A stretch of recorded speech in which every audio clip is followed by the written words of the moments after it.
At over 200 miles per hour on the Mulsanne Straight, the Porsche 917 did not feel like a racing car, it felt like a warning. Drivers said the nose wandered, the rear went light, and the whole machine seemed ready to lift off the road. This was not some cautious rookie talking. These were elite endurance races, men paid to drive at night in rain beside trees and stone walls. Some called the early 917 a nightmare. Others called it diabolical. One thing was clear: Porsche had built a car with enough power to conquer Le Mans, but not enough stability to make its drivers trust it. And that is the contradiction behind the legend. How did a machine that frightened some of the bravest drivers on Earth become one of the greatest endurance racers ever made? The answer begins not with victory, but with a rulebook loophole Porsche attacked with frightening speed. In 1968, the rulebook for international sports car racing changed, and Porsche saw an opening big enough to drive a championship through.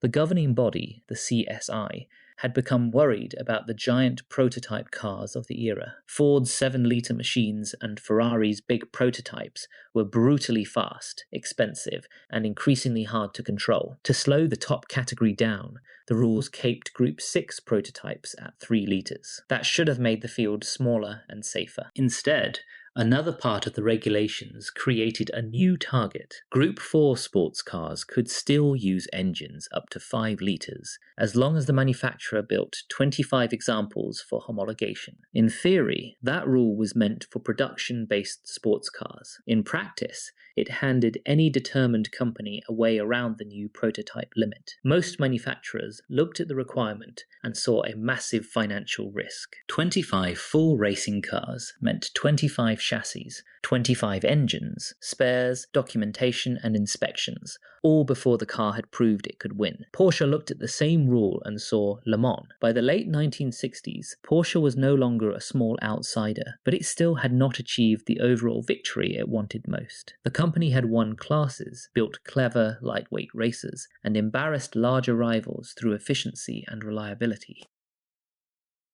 At Le Mans, the biggest prize still belonged to cars with more power and more presence. Ferdinand Piëch was not interested in waiting for Porsche to grow into that fight gradually. As head of development, he pushed the company toward the most aggressive interpretation of the rules. If the CSI allowed a 5-litre Group 4 car with 25 examples built, then Porsche would build exactly that. The result would not be a modified road car. It would be a purpose-built endurance weapon, created to satisfy the letter of the regulation while aiming straight at overall victory. Piëch committed Porsche's money, engineers, and reputation to a program that left almost no margin for failure. The deadline made it absurd. Porsche had roughly 10 months to design the car, build 25 examples, present them for approval, and prove the whole project was more than a paper exercise. That pressure did not just create the 917, it shaped the kind of machine it became. Inside Porsche, the project was known as Type 917, and Ferdinand Piëch drove it with the urgency of a wartime program. The target was simple on paper: build a 5-litre sports car, make 25 of them, and get it approved before the rule makers or the competition could react. Hans Mezger led the engine work. Porsche already had experience with small, efficient flat engines, but the 917 needed something far beyond that. Mezger's team created a flat 12 by combining Porsche's racing knowledge into one vast air-cooled unit. Early versions displaced 4.5 litres, with room to grow toward the 5-litre limit. It was long, complex, and powerful enough to push Porsche into a speed range the company had never controlled before. The chassis fell under engineers including Helmuth Bott, who helped shape the car around Porsche's obsession with lightness. The 917 used an aluminum space frame made from thin tubes, weighing roughly as much as a few suitcases. The frame was so delicate that some versions were pressurized with gas,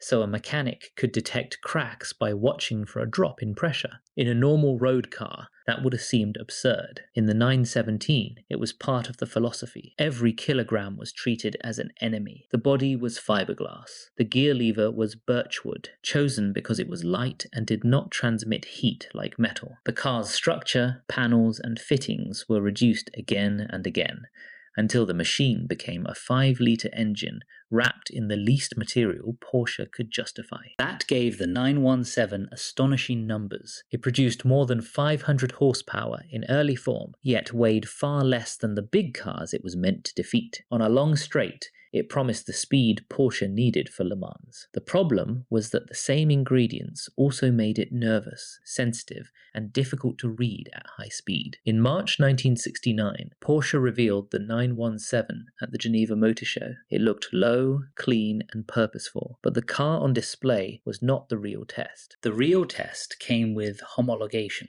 Porsche had to convince inspectors that the 25 required cars genuinely existed.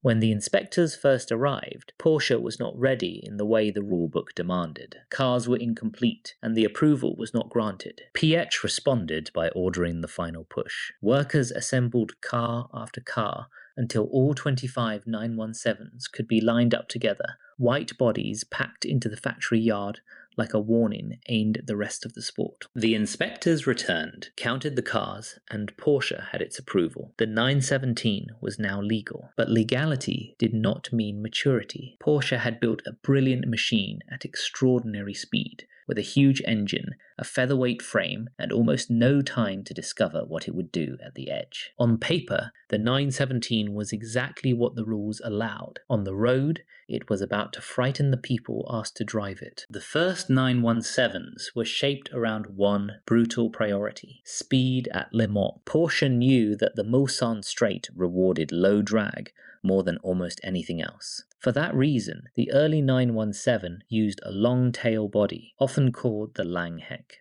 The rear bodywork stretched far behind the wheels, tapering the car into a cleaner shape so the air could leave with less turbulence. Less drag meant higher top speed, and at Le Mans, that could decide the race before the braking zone. In a straight line, the idea made sense. The 917 had the power to use that shape properly. Its flat 12 engine could drive the car towards speeds that were beyond what Porsche's previous prototypes had reached, and the long tail body was meant to let it keep accelerating instead of hitting an aerodynamic wall. The problem was that low drag did not automatically mean stability. The early body did not produce enough dependable downforce, especially at the rear. At very high speed, air pressure could make the car feel light, and the driver could lose the clear sense that the rear tires were pressed firmly into the road. That was terrifying because the 917 did not give its driver much margin. The chassis was extremely light, the engine sat behind the driver, and the power arrived with the force of a much larger car. If the rear of the car became vague at speed, the driver was no longer managing a clean racing line. He was guessing how much grip still existed. Small changes mattered. A rise in the road, a crosswind, dirty air from another car, or a slight steering input could unsettle the balance. The long tail shape that helped the car slice down the straight could also make it sensitive when the airflow changed. At the speeds the 917 reached, that sensitivity arrived faster than a driver could comfortably correct. This is what made the car different from something that was merely powerful. Plenty of racing cars were difficult. The early 917 combined huge horsepower, a very low weight, and an aerodynamic platform that had not yet been tamed. Its speed increased the very forces that made it uncertain. Porsche engineers could measure parts, inspect welds, and calculate drag, but the final judgment had to come from the men inside the cockpit. By 1969, the company had a legal, record-chasing sports car ready for the World Championship. Now Porsche had to ask real drivers to race a machine that testing had already made some of them fear. The first warnings did not come from journalists, rivals, or cautious outsiders. They came from the men Porsche needed most. The drivers expected to take the 917 to Le Mans and keep it there for 24 hours. These were not inexperienced racers being overwhelmed by a fast car. Richard Atwood, Joe Siffert, Vic Elford, and Brian Redman were elite endurance drivers. They were used to night racing, heavy traffic, mechanical failures, and the constant possibility that a mistake at speed would be final. When men like that openly distrusted a car, it meant something was seriously wrong. Richard Atwood later described the early 917 as unstable above 200 miles per hour. That was the speed range Porsche had built the car to dominate, especially on the Mulsanne Straight. For Atwood,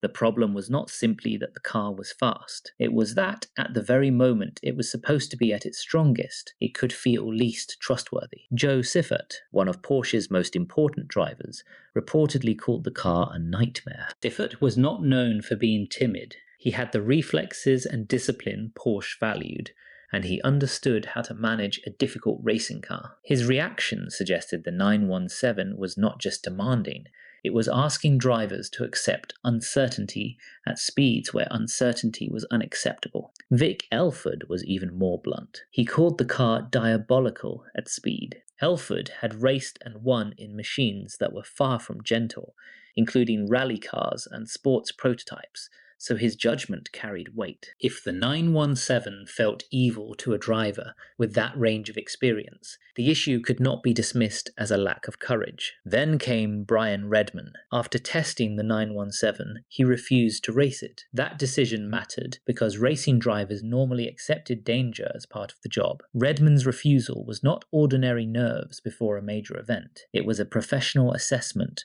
that the car's risk had crossed a line. Porsche could not ignore the pattern. Different drivers, different words, same conclusion. The early 917 was fast enough to win, but not yet stable enough to be trusted. The company had created a car with the numbers to conquer Le Mans, while the people inside it were warning that the numbers did not tell the whole truth. That made the next step unavoidable and grim. If the best endurance drivers in the world were already worried in testing, Le Mans would expose every weakness at full speed, in traffic and under pressure. Le Mans in 1969 gave Porsche exactly the stage it wanted and exactly the conditions the 917 was not ready for. Porsche arrived with several versions of its new weapon, including long-tail cars shaped for one purpose above all else: maximum speed on the Mulsanne Straight. That stretch was the heart of Le Mans performance. If a car could run faster there, lap after lap,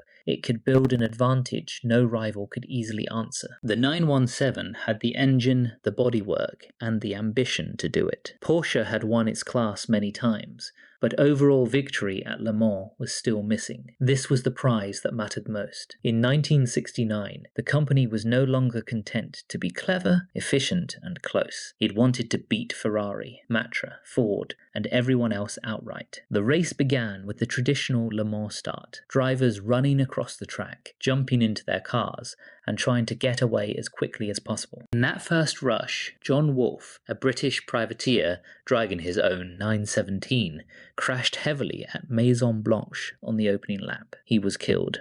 Wolfe's death became part of the 917's early story, not as a spectacle, but as a brutal reminder of the gap between a car's potential and its readiness. His car was a private entry, and the exact chain of events involved more than one factor, but the crash fixed a grim image around the new Porsche. The 917 had reached Le Mans, and within minutes, the debut had turned fatal. The factory cars continued, and they showed why Porsche had pushed so hard to build the machine in the first place. On sheer pace, the 917 was frighteningly effective. It could run at the front. It could use its power on the long straights. It could prove, even in unfinished form, that Porsche had created something capable of winning the race. Then the mechanical problems came. The remaining 917s did not survive the full 24 hours. Gearbox issues and other failures took them out, one by one, leaving Porsche without the overall victory it had come to claim. Speed had not been enough. The car could threaten the field, but it could not yet endure the event. That made the 1969 Le Mans debut painfully clear. The 917 was not a failed idea. It was too fast to dismiss and too flawed to trust. Porsche had built a machine with the raw ingredients of domination, then watched the race expose its instability, fragility, and danger in public. After Le Mans, Porsche faced a decision it could no longer avoid. It could walk away from the monster it had created, or it could do something harder, rebuild the 917 into a car its drivers could finally believe in. Porsche did not solve the 917 alone. After the difficult 1969 season, development moved into a new phase with John Wyer's Gulf-backed team. Wyer's operation had deep experience with endurance racing, especially from the Ford GT40 program, and it brought something Porsche badly needed: practical feedback from people trying to race the 917 at the limit, not just measure it in theory. The problem was not the engine. The flat 12 was already powerful enough to make the car a contender. The problem was what happened when that speed met air. The long-tail body, built for low drag and maximum straight-line pace, was making the rear of the car feel uncertain. At very high speed, drivers could sense that the car was not planted beneath them. That mattered because confidence is not a luxury at Le Mans. A driver approaching the Mulsanne straight at more than 200 miles per hour cannot be negotiating with the rear axle. If the car moves unpredictably, the driver lifts. If the driver lifts, the lap time disappears. The long-tail 917 could be fast on paper and still fail as a racing tool. During testing, Wyer's team began looking closely at the airflow over the rear bodywork. The breakthrough came from a simple observation: the tail was too clean. Air was not giving the rear tires the stability they needed. The elegant shape that promised top speed was costing the car balance. The solution was not to add brute force, it was to reshape the car. The rear bodywork was cut shorter and redesigned with upswept surfaces that helped generate more rear stability. This became the 917K with Kurzheck, meaning short tail. It looked less graceful than the long tail version,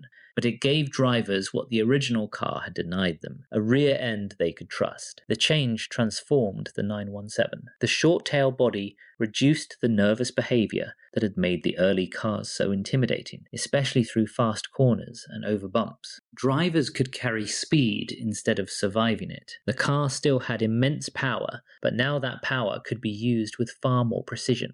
This was the engineering turn that changed the 917's future. Porsche had not made the car safer by making it slower. It had made the car faster by making it survivable. The monster was still there, but for the first time it could be aimed. In 1970, the redesigned 917 arrived at Le Mans as something Porsche had never truly possessed before: a car capable of winning the race outright. Porsche had won classes. Porsche had built brilliant smaller prototypes, but the overall victory at Le Mans had always belonged to someone else. Ferrari, Ford, and others had taken the biggest prize, while Porsche kept building toward the moment when its engineering would finally rule the 24 hours. That moment came in brutal conditions. The 1970 Le Mans race was hit by heavy rain, and the weather turned the circuit into a test of survival. Cars crashed, engines failed, favorites disappeared. Speed alone was not enough. The winner had to be fast, stable, and durable for an entire day and night.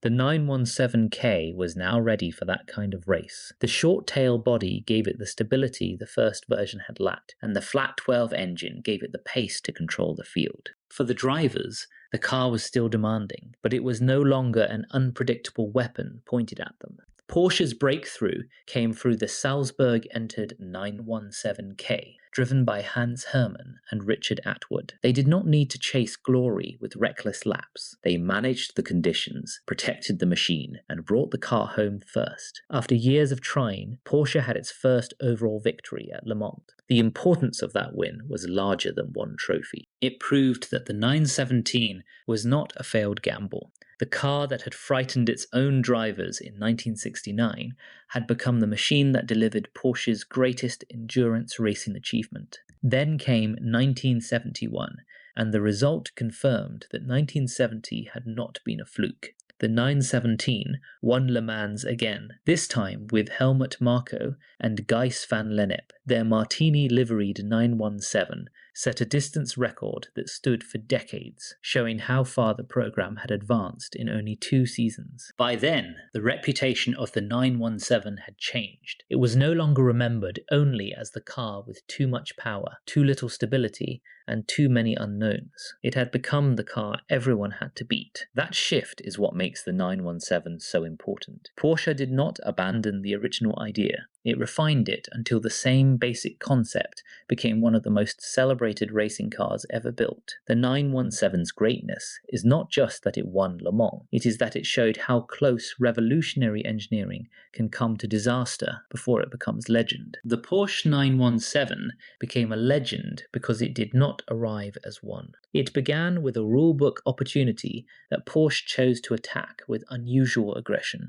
When the regulations allowed 5-litre sports cars, Porsche did not simply modify an existing machine. It committed to building 25 new cars, fast enough to satisfy the inspectors and ambitious enough to challenge for the biggest prize in endurance racing. That gamble produced a car with enormous potential and serious danger built into the same package. The first 917 had the engine, the speed, and the numbers on paper.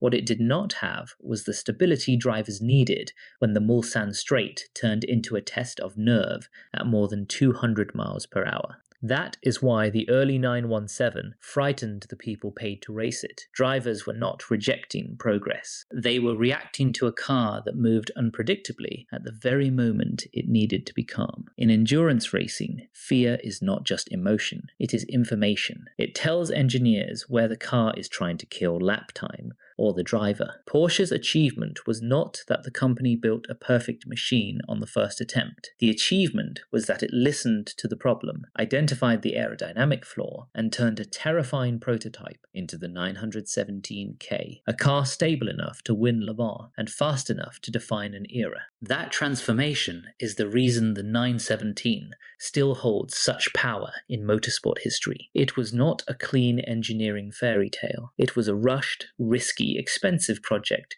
that almost became a failure, then became the car Porsche needed to change its place in racing forever. The flat 12 engine gave the 917 its force. The revised body gave it control. The drivers gave it credibility because they were the ones who had to trust the machine at full speed through rain, darkness, traffic, and fatigue. When Hans Hermann and Richard Atwood won Le Mans in 1970, the 917 stopped being Porsche's dangerous experiment and became Porsche's breakthrough. When it won again in 1971, it became proof that the breakthrough was real. That is why the 917 fascinates people more than many cars with cleaner records. Its story contains the full arc of racing development: a loophole, a deadline, a flawed first attempt, a terrifying learning curve, and a final version that made the fear worth something. The Porsche 917 was not born great. It had to be wrestled into greatness. Thanks for watching. In the comments, tell me honestly, if you had been a racing driver in 1969, would you have dared to drive the early 917 at full speed? And if you want more stories from the dangerous edge of motorsport history, watch the next one.